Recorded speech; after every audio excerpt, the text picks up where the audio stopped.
Bonjour à tous, bienvenue sur la chaîne Libre Sportive. Voici le vidéo numéro 6 de ma série sur les bases des paris sportifs. Et aujourd'hui, on va parler de la variance.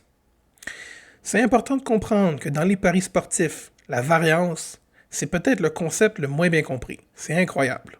Si vous faites des tours un peu sur des communautés, des forums, des blogs ou d'autres vidéos, les gens vont vous dire n'importe quoi, les gens comprennent mal, les gens font des erreurs. Et au final, les parieurs ont beaucoup de difficultés à vivre avec la variance et ont beaucoup de difficultés à comprendre qu'est-ce que la variance. Je vais essayer ici de vous faire une vidéo un peu définitive pour expliquer qu'est-ce que la variance et vous éviter de vivre dans une espèce de... dans une montagne russe d'émotions, où on est heureux quand on gagne et on est triste quand on perd. Quels sont les principaux mythes associés à la variance? Le plus important, c'est que la variance est toujours mauvaise. On va vous dire que la variance, c'est quand on perd. Certaines personnes vont aussi vous dire qu'il y a des sports qui ont plus de variance que d'autres. Une cote de 2 au football, c'est pas égal à une cote de 2 au hockey. Ils vont vous dire que c'est différent, qu'il y a plus de variance d'un côté ou de l'autre. Les gens vont aussi vous dire qu'après 500, 1000, 1500, peu importe, après un certain nombre de paris, il n'y a plus de variance. Qu'un nombre arbitraire de paris, c'est l'objectif à atteindre, qu'après ça, il n'y a plus de variance. Souvent, ce qu'on va dire, c'est lisser la variance. Alors qu'en fait, non.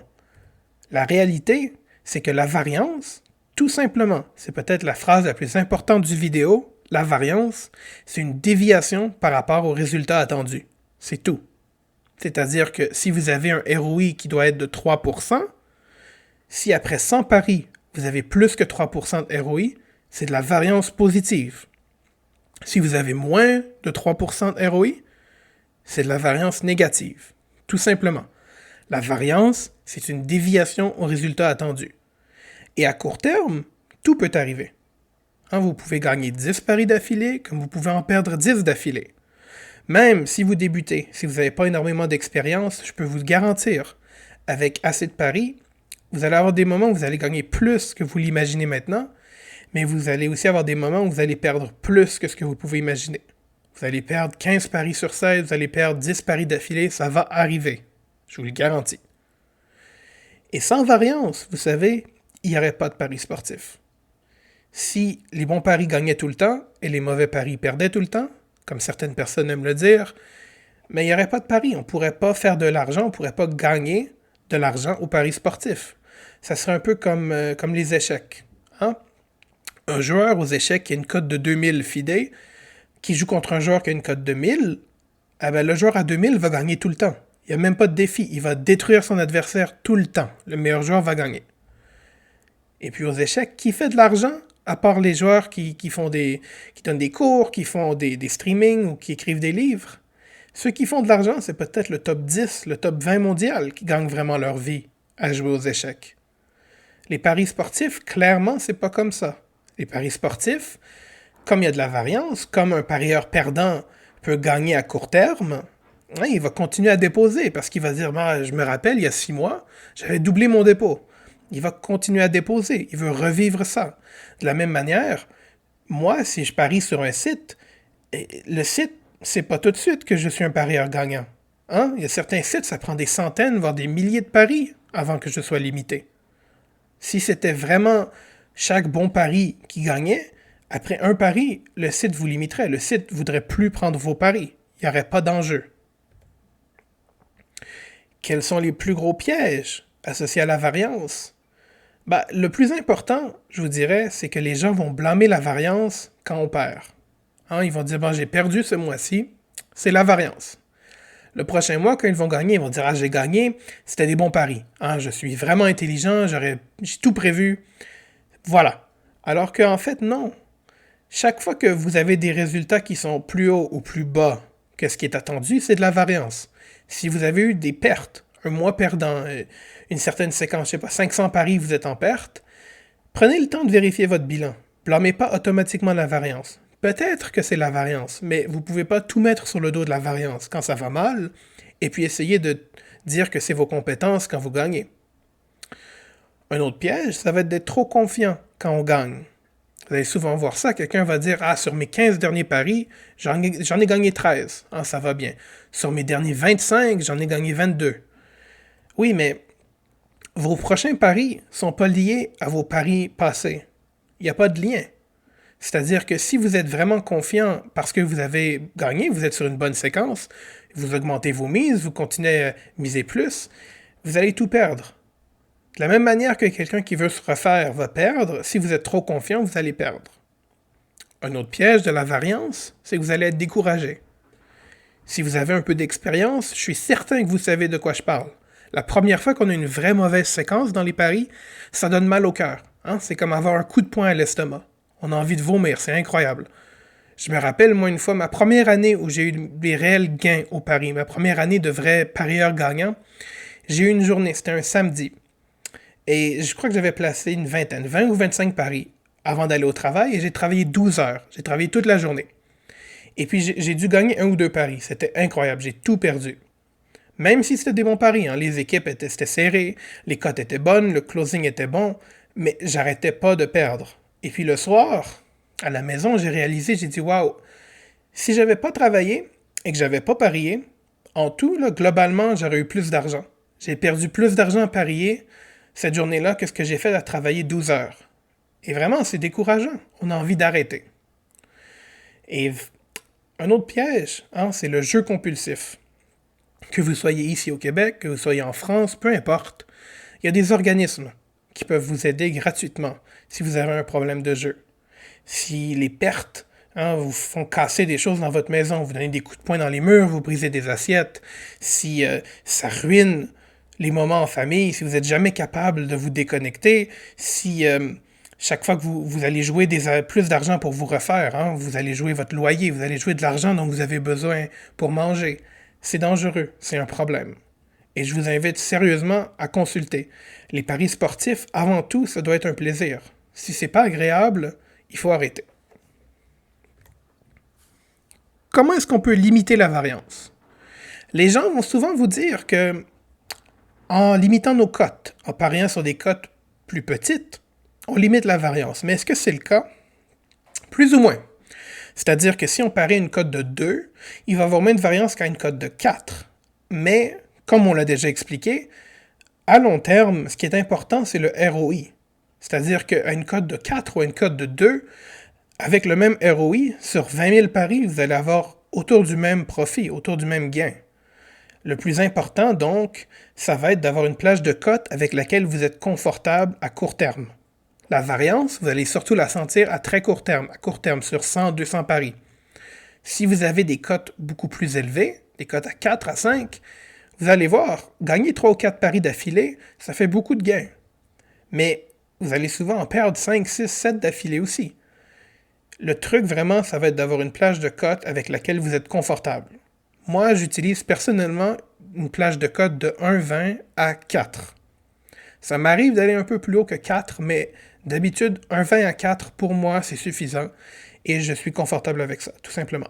C'est à vous de délimiter qu'est-ce qui est acceptable et qu'est-ce qui vous permet de parier sans non plus que ça devienne une obsession. Si vous voulez vraiment limiter la variance, la meilleure chose que vous pouvez faire, c'est augmenter votre avantage. Plus votre ROI est élevé, plus la variance va être facile à traverser parce que vous allez moins en avoir, tout simplement.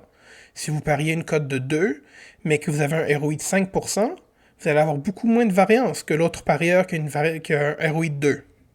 Vous allez voir, plus vous travaillez, plus vous augmentez votre avantage, moins la variance va devenir un problème. Pour vous, j'ai quelques outils. Je vais vous montrer. J'ai un document Excel qui va être dans la description, si vous voulez le télécharger, l'utiliser.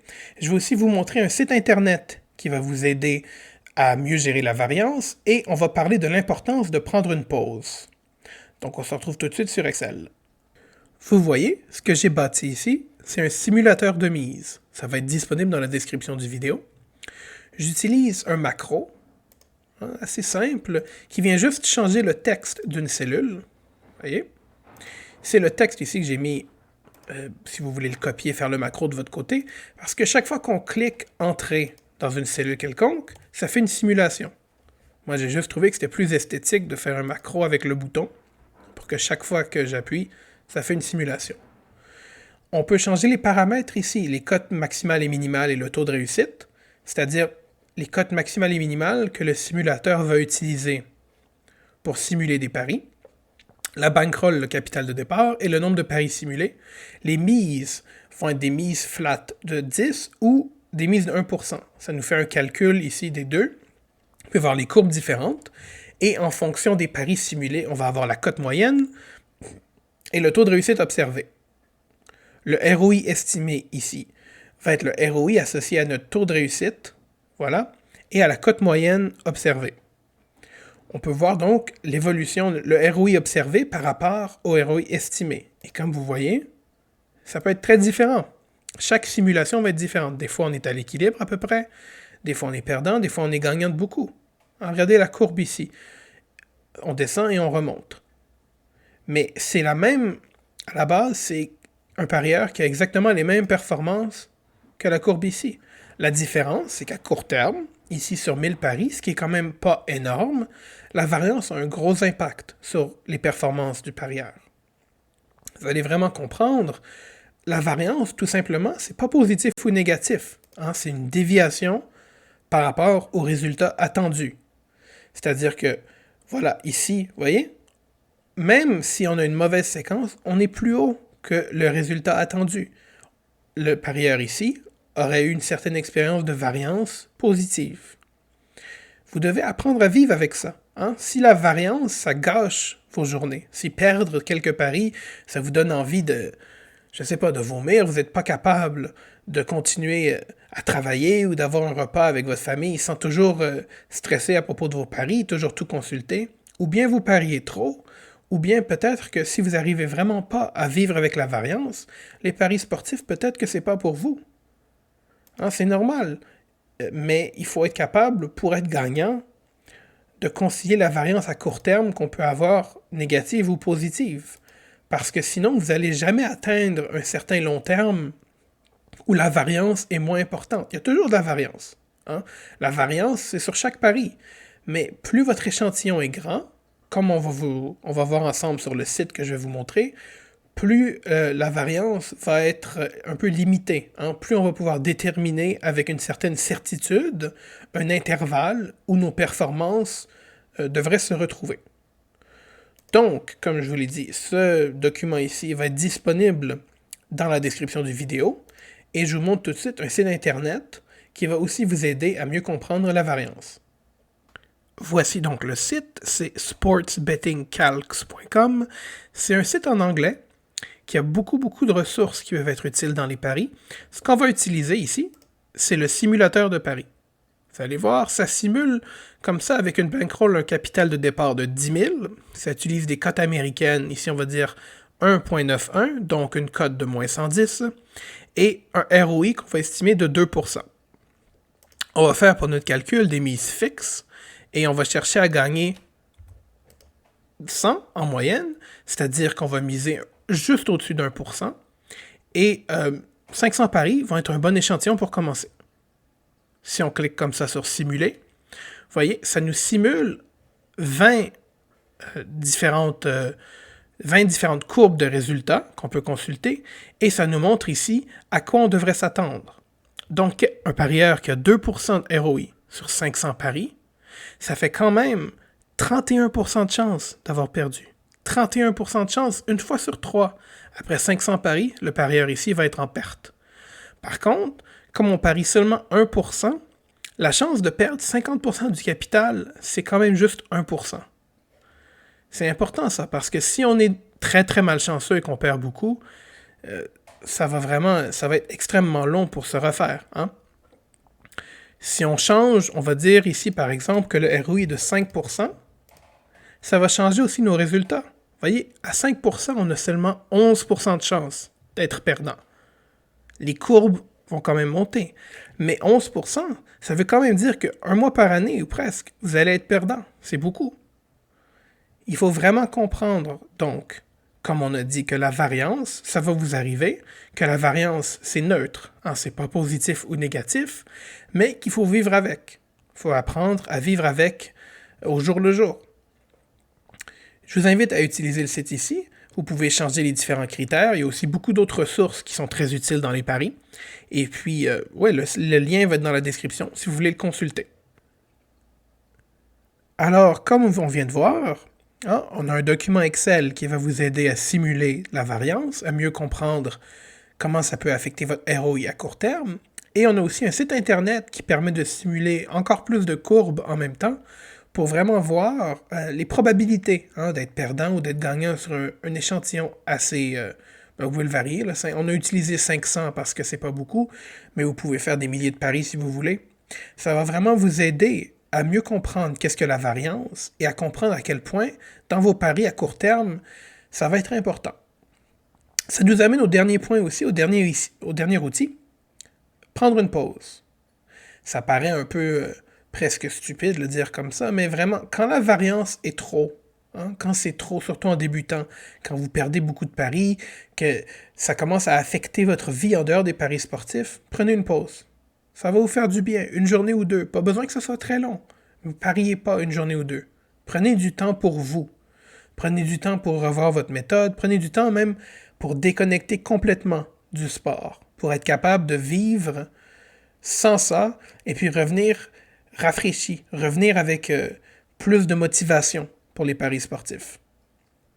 Vous allez voir, comme on a dit, la variance, hein, c'est juste une déviation par rapport à vos performances attendues. C'est juste si vous gagnez plus ou vous perdez plus. Mais c'est pas une espèce de karma. Hein, ça en a pas. Il y a personne qui est plus malchanceux qu'un autre. On vit tous avec la variance à court terme, mais à long terme, si nos paris sont gagnants, si nos paris ont une espérance de gain positive, on va tendre vers cette espérance de gain-là. Il n'y a jamais un moment où on va pouvoir dire que la variance est terminée, que c'est fini, qu'on a passé au travers, qu'on est à nos résultats actuels là, réels, mais on va tendre vers ça, on va se rapprocher très près, des fois on va être même plus haut. Et puis plus ça va comme ça, plus vous allez découvrir, vous, comment pour votre personnalité, comment pour votre façon de parier, vous pouvez vous adapter et vous pouvez vivre avec la variance. Parce qu'au final, être un parieur qui est gagnant, c'est arriver à vivre avec la variance à court terme et pas laisser ça nous rendre trop confiants, mais pas laisser ça non plus nous rendre, voilà, nous faire arrêter de parier et nous rendre malades. J'espère que vous avez compris qu'est-ce que la variance. Si vous avez des questions, n'hésitez pas, ça va me faire plaisir de vous aider. Et puis on se dit à bientôt pour mon prochain vidéo.